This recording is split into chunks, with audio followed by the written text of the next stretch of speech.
My Joy Online has chanced on the proceedings of Wednesday's hearing as the UK tribunal determining a case of possible violations of anti-money laundering regulation.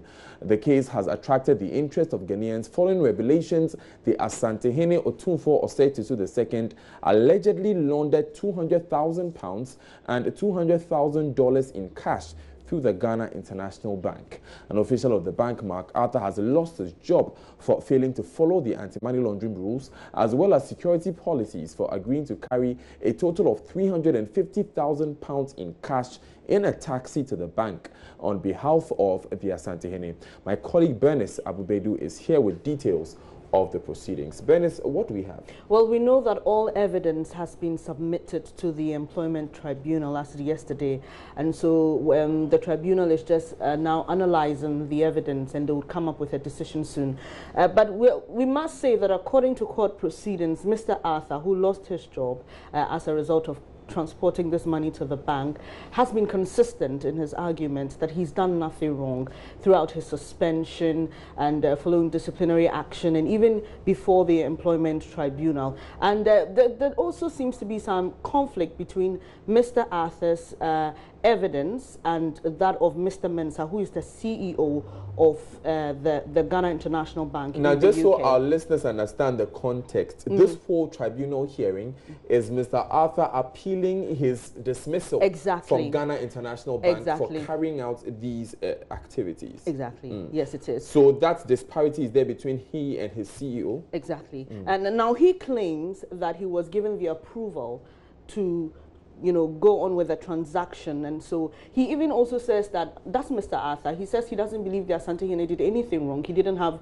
room or reason to suspect him of any wrongdoing. However, Mr. Arthur claims that after he gave the go-ahead, the bank's position is that they did not approve the transaction, and that the morning after the transaction and following an internal conversation with Mr. Arthur and some other colleagues, he decided that that was quite suspicious, and then he went ahead to report the matter to UK authorities. So that's where the problem is. Now, Mr. Mensah... Mr. Arthur himself reported the matter? Mr. Mensah. Mr. Mensah reported the matter. Exactly. And now, Mr. Mensah didn't appear before the tribunal. Neither did the former chairman of the bank's Board Audit Risk and Compliance Committee, Mr. Peter Haynes. They both didn't appear. And so his directorship, Mr. Haynes, was not renewed shortly after his decision to dismiss Mr. Arthur. Now, Mr. Arthur confirmed to the Employment Tribunal, like you just mentioned, that he transported the money by an Uber taxi,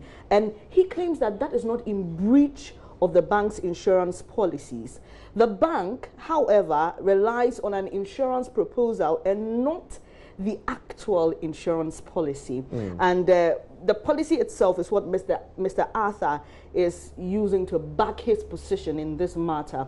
And well, he believes that Mr. Arthur believes that it's left to the Employment Tribunal to determine who is telling the truth or not, because his testimony as against Mr. Mensah's testimony seems to have some conflict over there. Now, he maintains, and we must say throughout this whole process, Mr. Arthur says he's done nothing wrong, and he even claims that the bank actually followed such procedures in other transactions. But the bank now, for all refused intents and purposes, we should remind ourselves that the Ghana International Bank until 1998 was a branch of Ghana Commercial Bank. Exactly. And it's still 51% owned by the Bank of Ghana and by SNIT and by the Agri Development Bank as well. So for all intents and purposes, this is a Ghanaian organization which should be aware of the person of Otumfuo Osei II and other notable Ghanaians. Of course, initially, Mr. Arthur did mention that he did not question Otumfuo Osei II, which would have been following anti-money laundering rules